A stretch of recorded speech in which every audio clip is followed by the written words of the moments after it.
He thought he was throwing out a broken old man. He thought he was kicking his retired father into a Minneapolis ice storm with nothing but a duffel bag and a worn-out wool coat. He thought, after 31 years of me paying for his Catholic school, his college, his wedding, his first car, his second car, the down payment on a starter home he flipped for profit, he thought I was finally a burden he could shake loose on Christmas Eve. What he didn't know, what neither he nor that ice-blooded woman he married knew, was that the deed to the house he was standing in had my name on it. The trust fund his son was set to inherit at 21 came from my hand, and a company that had been quietly buying up his failing chain of fitness studios at fire sale prices for the last 6 months. That was me too. I want to be clear from the start. I'm not a vengeful man by nature. I'm a man who built things, who learned from my own father, a steel foreman in Gary, Indiana, that you put your head down, you do the work, you take care of the people in your house, and you don't ask for thanks. I followed that gospel for 55 years. I followed it through 2 recessions, through my wife's cancer, through burying her on a Tuesday in March of 2018, with rain coming down so hard they had to put a tarp over the casket. I followed it when my boy got expelled from his first college and I wrote a check to a second one. I followed it when his wife. I'll call her my daughter-in-law because that's what the law says. Though I've never been able to make my mouth shape the word daughter around her. When she sat at my kitchen table the week after my Helen's funeral and asked me, point blank, if Helen had any good jewelry she'd be willing to part with. I followed that gospel right up until the snow started falling on December 23, 2025, and my son opened the front door of the house I had paid off in cash and told me I had 30 minutes to pack. So let me back up. Let me tell you how a man gets to that doorstep. My name is Desmond Whitlock. I'm 68 years old. I started a small commercial HVAC outfit in 1986 with $8,000 I'd saved up working swing shifts at a manufacturing plant. By 1995, I had 19 employees. By 2005, I had 140, and I was bidding on contracts for hospital systems and university campuses across 3 states. In 2014, a private equity firm out of Chicago offered me $42 million for the company. I took it. I paid off every employee's accrued vacation in cash, paid out a retention bonus to anyone who stayed through the transition, and I bought my wife the lake house she'd wanted since 1991. We had 4 good years there before she got sick. After Helen died, I did what a lot of widowers do. I shrank. I sold the lake house because I couldn't stand the way the kitchen still smelled like her. I moved into a modest 2-bedroom in a quiet suburb of Minneapolis, drove a 5-year-old Buick, wore the same 3 flannel shirts on rotation, and let my hair go gray and uncut. I let everyone, and I mean everyone, including my own son, believe I was living off Social Security and a small pension from the HVAC company. I never told them about the sale. Helen and I had agreed, back when the deal closed, that we'd keep the number quiet. She'd grown up poor in eastern Kentucky, and she'd seen what sudden money does to families. It rots them, Des, she said to me once, sitting on our porch with a glass of iced tea. It rots them from the inside, and they don't even know it's happening. So I kept it quiet. After she was gone, I just kept on keeping it quiet. Partly out of respect for her, and partly, I'll admit it, because I wanted to see who came around when they thought there was nothing to come around for. My son came around less and less. He's 36. I'll call him my son because using his name in this telling makes me feel like I'm betraying a stranger. And what he is now is a stranger. When he was a boy, he loved bird watching. He kept a notebook with sketches of cardinals and chickadees and once a barred owl he saw on a camping trip when he was 9. He'd crawl into my lap on Sunday mornings and ask me to read him the funnies. He cried at his mother's funeral so hard he had to be helped down the church steps. I don't know exactly when the boy I raised disappeared. I think it was somewhere between the second college and the fitness business. He met his wife at a CrossFit gym in St. Paul in 2018, 6 months after Helen passed. She was an Instagram fitness influencer with about 40,000 followers and a lot of opinions about something called personal branding. Within a year, they were married. Small ceremony. I paid for it. $86,000 including the venue and the band and the $12,000 she insisted on for videography. Within 2 years, they had my grandson, a sweet, quiet little boy I'll call Theo because he deserves a name in this, and I'm not putting his real one in print. Within 3 years, my son had quit his stable job at a logistics firm and opened the first of what would eventually be 4 boutique fitness studios under his wife's branding. I funded the first one, $240,000, which I told him was a loan and which I assumed I'd never see again. I was right. I never saw a dime back, and I was fine with that, because he was my son and I wanted him to succeed. The studios did well at first, then COVID hit. Then they did less well. Then she pivoted them to luxury wellness experiences, which from what I could gather meant charging $300 for a yoga class with eucalyptus towels. By 2024, he was hemorrhaging money. By the summer of 2025, he burned through their savings, refinanced their house twice, and was, I learned later through my financial advisor's quiet inquiries, in the middle of negotiations to sell 3 of his 4 locations to a holding company at a substantial loss. That holding company was mine. He didn't know that. He thought he was selling to a faceless investor named Cardinal Holdings LLC, registered in Delaware, represented by a lawyer in Chicago. Cardinal Holdings was named after the bird in his old notebook. I'd set it up 6 months earlier when I started getting reports that his businesses were failing and his lifestyle was not. I wasn't planning anything cruel. I just wanted to know what was happening. And then, when I saw what was happening, I wanted to be in a position to do something about it. Whether that something was rescue or reckoning, I hadn't decided yet. Now, about the house. The house I was kicked out of on December 23, 2025, was not, strictly speaking, my son's house. It was my house. I bought it in 2003, a 4,000 square foot Craftsman in a leafy older neighborhood of Minneapolis, the house Helen and I had raised our boy in. After Helen died and I moved into the smaller place, I let my son and his family live in the Craftsman rent-free. I paid the property taxes, I paid the homeowner's insurance, I paid for the new roof in 2022 and the furnace in 2023 and the kitchen remodel his wife insisted on in 2024, $48,000 for quartz countertops and a 6-burner range she barely knew how to turn on. They knew I owned the house. They knew I was paying for everything. What they apparently believed, somewhere along the line, was that this was a charitable arrangement they were entitled to in perpetuity and that I was the lucky recipient of their willingness to live there. I came over for Christmas Eve every year. Helen had started that tradition in 1992, when our boy was 3. After she was gone, I kept it up because I didn't know what else to do on Christmas Eve. The first year without her, I stood on that porch and I almost couldn't ring the bell. I did anyway. My grandson was 4 months old. They let me in. This year, 2025, I rang the bell at 6:15 in the evening. The ice storm was just starting.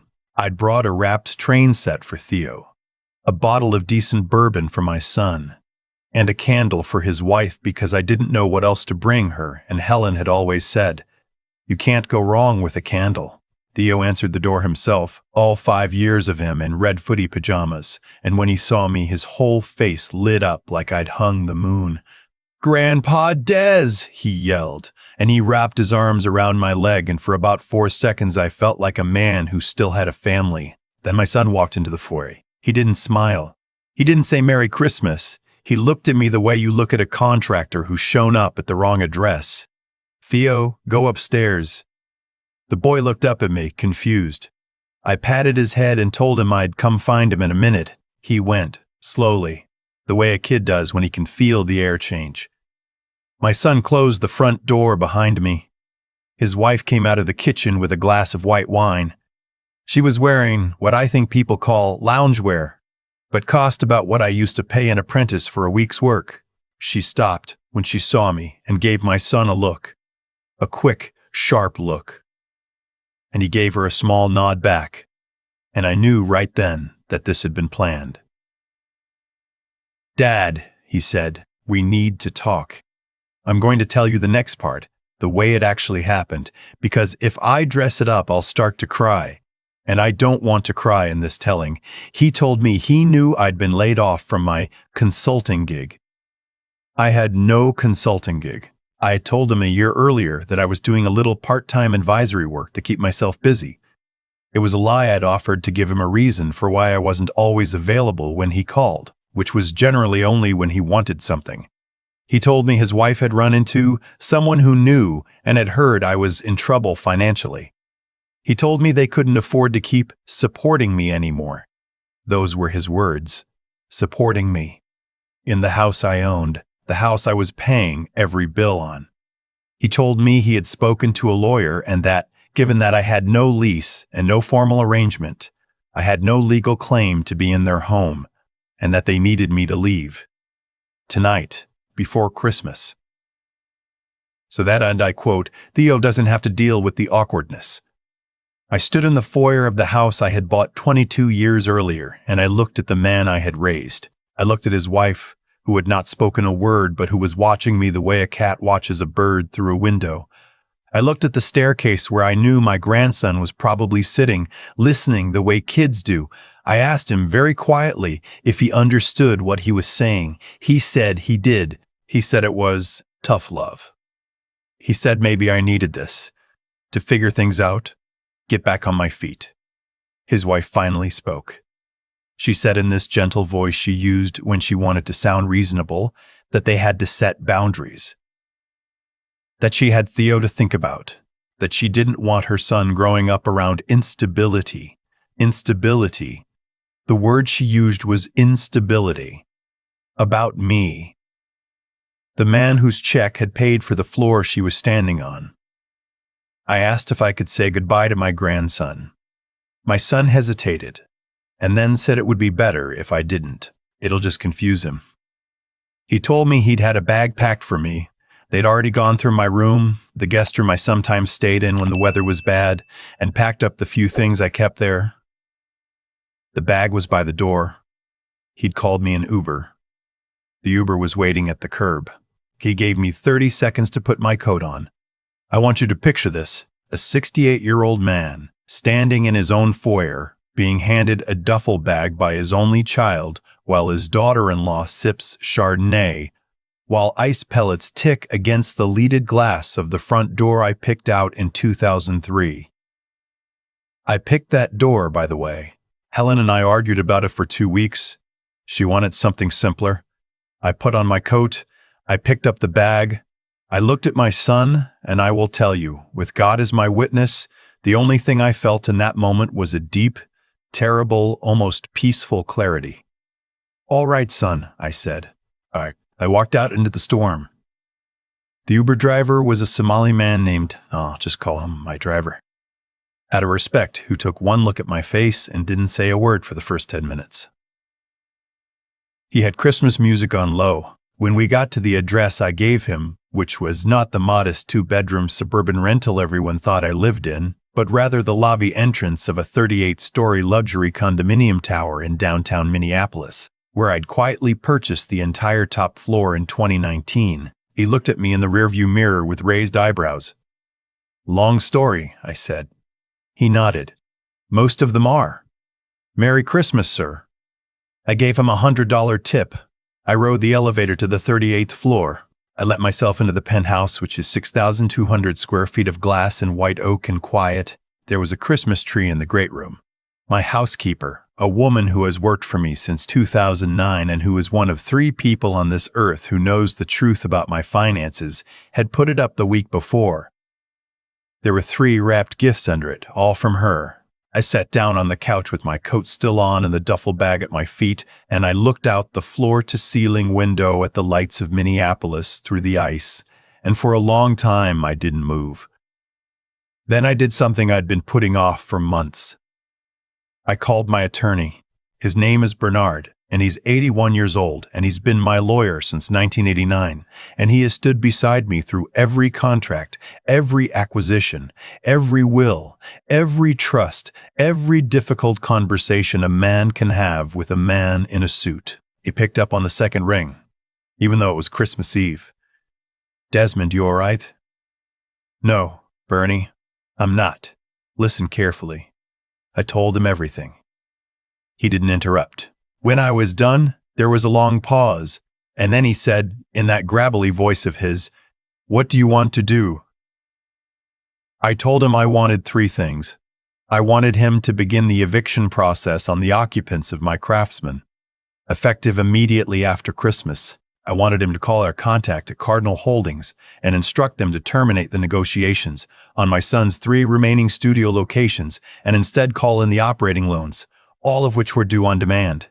And I wanted him to start the paperwork on something I'd been thinking about for months. A private trust for my grandson, structured so that no one else, including his parents, could touch it until he turned 25. And a separate provision giving me first right of guardianship in any custodial proceeding that might arise from what I knew was coming. Because I knew what was coming. When you take away a man's house and his business and his lifestyle in a single week, and his wife is the kind of woman she is, what comes next is divorce. And what comes after that is custody. And I was not, under any circumstances, on this earth or any other, going to let that little boy get caught in the meat grinder. Bernie said he understood. He said he'd start in the morning. I hung up. I made myself a sandwich. I went to bed. Christmas Day, I spent alone in the penthouse. I called my housekeeper and told her to take the day off with her family and I'd see her on the 27th. I made coffee. I watched the snow stop and the sun come out over the river. I thought about Helen. I thought about what she would have said to me if she'd been there. And I think she would have said 2 things. She would have said, "Don't be cruel, Des." And then she would have said, "But don't be a fool either." I was not going to be cruel. I was going to be precise. The eviction notice was served on the morning of December 28th by a Hennepin County Sheriff's deputy. My son called me 45 minutes later. I let it go to voicemail. He called 12 more times that day. His wife called 9 times. By evening, they'd switched to texts. The texts started furious. "What the hell is this? And you can't do this." And by the next morning, they'd shifted to wounded. "Dad, we need to talk. This is a mistake." And by the 3rd day, they'd become panicked. Because by then, Cardinal Holdings had called in the loans. And my son had discovered that the holding company he'd been doing business with for 6 months belonged, through 3 layers of LLCs, to me. He showed up at my old rental on January 3rd, banging on the door of a house I no longer lived in, the new tenants. A young couple I'd helped place there at below market rent because I liked them, called me politely to ask what they should do. I told them to give him my attorney's number and to call the police if he didn't leave. He left. Bernie called me that afternoon. He wants a meeting. Then he can have one. In your office, with both his lawyer and mine present. And you tell him this, Bernie. You tell him I will sit across from him for 1 hour. After that, the next time we are in the same room, it will be in a courtroom or it will be at his son's high school graduation. And I genuinely don't care which one. The meeting happened on January 9th. I wore a suit Helen had picked out for me in 2014 for the company sale. The only really good suit I own. My son walked into Bernie's conference room and didn't recognize me at first. He'd never seen me in a suit. He hadn't seen me clean-shaven with my hair cut in maybe 4 years. He sat down across from me and his hands were shaking. His wife was not there. I learned later she had filed for divorce on January 7th. I'll spare you most of what was said in that conference room because most of it was him alternating between rage and begging, and because the words he used about his wife, about his life, about me, are not words I want to put into print. But I'll tell you the moment that mattered, the moment when he stopped performing and finally just looked at me, exhausted, and said, "Why, Dad? Why are you doing this to me?" And I said to him, and I've been thinking about how to answer this question for 2 weeks, because I knew it was coming. I said, "Son, I'm not doing anything to you. I'm just no longer doing things for you. There's a difference. And the reason there's a difference is because I finally understood 2 weeks ago that everything I did for you for the last 15 years was hurting you. Your mother and I, we loved you wrong. We made everything easy. We paid for the school and the car and the wedding and the studio and the house. And every time we paid, we were teaching you that someone would always pay. And the man who lets you do that to him is not a good father. He's a scared one. I was scared, son. I was scared you'd be mad at me if I said no. And then your mother died, and I was scared you were all I had left, so I kept paying. And I let you grow into a man who could put his 68-year-old father out into a snowstorm on Christmas Eve and feel righteous about it. That's on me, not on you, on me. So what's happening to you now? This isn't punishment. This is me, finally, after 36 years, doing the thing I should have done a long time ago. I'm letting you find out what your life looks like without my checkbook in it. Because that's the only way you have a chance, son. The only way, he cried. I'm not going to lie. So did I, a little. But not enough to change my mind. I told him 3 things before I left that conference room. I told him that the trust for his son was now in place, that it was administered by Bernie's firm and a third-party trustee at a regional bank, and that no one, not him, not his wife, not me, could touch it until Theo was 25. I told him that in any custody proceeding, I would be petitioning for grandparent visitation rights at minimum and full guardianship if the court found either parent unfit, which I had been advised was a real possibility given his wife's recent conduct and his own financial collapse. I told him I had paid for a 30-day stay at a residential treatment program in Wisconsin that specialized in financial and behavioral counseling for adults from high-conflict family dynamics. The bed was reserved in his name. He could go or not go. I would not pay for anything else. And I told him that I loved him. I told him I had loved him every day of his life, including the day he put me out into the snow, and including the day we were sitting in. And I told him that the door of my home, my real home, the one he didn't know existed, would be open to him on the day he was ready to walk through it as a man instead of a son. Not before. Then I stood up. I shook Bernie's hand. I left. It's been about 4 months since that meeting. I'm writing this in late April, sitting on the balcony of the penthouse, watching a thunderstorm roll in over the river. My grandson Theo is currently in the guest bedroom, asleep because his mother, in the middle of her divorce, in the middle of what I'm told is an ongoing investigation into certain financial irregularities at the studios, has been less and less reliable about pickup times. And his father is in week 11 of the program in Wisconsin, which is longer than the 30 days I paid for, because he asked, on his own, to extend it. He calls me on Sunday afternoons. We don't talk about the past. We talk about the weather, about a book he's reading, about a bird he saw at his window. Last Sunday was a red-tailed hawk. Theo and I had pancakes this morning. I burned the first batch. He laughed at me. I'm going to be honest with you. Whoever is hearing this, there are nights I lie in bed and I wonder if I did the right thing. There are nights I think about Helen, and I wonder if she'd be proud of me or ashamed of me. I think she'd be both, depending on the day. But I'll tell you what I know for certain. I know that the man who walked out of that Craftsman on December 23rd was not a victim. He was a fool who finally stopped being one. I know that justice is not the same thing as revenge, even when they look alike from a distance. Revenge wants to hurt. Justice just wants the books to balance, and it can be patient about how that happens. I waited 15 years. I could have waited 15 more, but the boy upstairs deserved better than that, and I deserve better than that. And even my son, somewhere underneath all the noise, deserved better than that. The last thing I want to say is this. If you're listening to this and you're a parent or a grandparent, or anyone who has spent your life writing checks for someone who never quite learned to write their own, I'm not going to tell you what to do. Every family is its own country with its own borders and its own weather.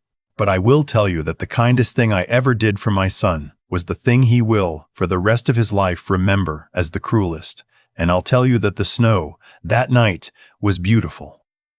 I never told him that. It was beautiful, and the streetlights made it look like the whole world was a snow globe somebody had just shaken, and the Uber was warm, and I had everything I needed in a duffel bag at my feet, and somewhere uptown, a man named Bernie was about to pick up his phone on the second ring. The chapter closed. A new one's just getting started.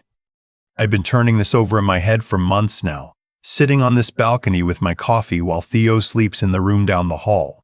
And I keep coming back to the same simple truth. Every single thing that happened to my son on the other side of that doorway on December 23rd was something he had been building, brick by brick, for 15 years. I was the one handing him the bricks. I thought I was loving him. What I was actually doing was stealing from him. I was stealing the chance to ever feel the weight of his own life. And a man who never feels the weight of his own life never grows the muscles to carry it. That's the first thing I've learned, and I want to be honest with you about it. Cause and effect doesn't pause for family. The check I wrote in 2010 for his first car became the credit card his wife maxed out in 2024. The wedding I paid for in 2019 became the divorce filing in January. None of it was punishment from somewhere up above. It was just arithmetic. You feed a man's appetite without ever asking him to earn the meal. And one day he sits down expecting to be served, and when the kitchen closes, he calls you the villain. I've thought a lot about what kind of grandfather I want to be to that little boy in the next room, and I've decided it's not the grandfather who gives him everything. It's the grandfather who gives him 3 things, only 3, and who guards them like they're the last lights on earth. The first is character. I want him to know what it feels like to do the right thing when the wrong thing is easier and nobody is watching. The second is judgment. I want him to be able to look at a situation and see it for what it actually is, not what someone else is telling him it is. His father lost that ability somewhere along the way, and I think it's because nobody ever made him sit with a hard question long enough to find the answer himself. And the third is grit. I want him to know that he can be kicked out into a snowstorm on Christmas Eve and walk to the curb without breaking. I want him to know that from his own life, not from a story I tell him. I'm not a wise man. I'm a 68-year-old widower who made a lot of mistakes and got lucky enough to be alive long enough to see some of them clearly. But if there is one thing I would say to anyone listening, it's this. Love is not the same as rescue. Sometimes the most loving thing a person can do is close their wallet and open their mouth and tell the truth. I waited too long. I almost waited forever. The snow that night did me a favor I couldn't do for myself, and I will be grateful for it in some quiet corner of my heart for whatever time I have left.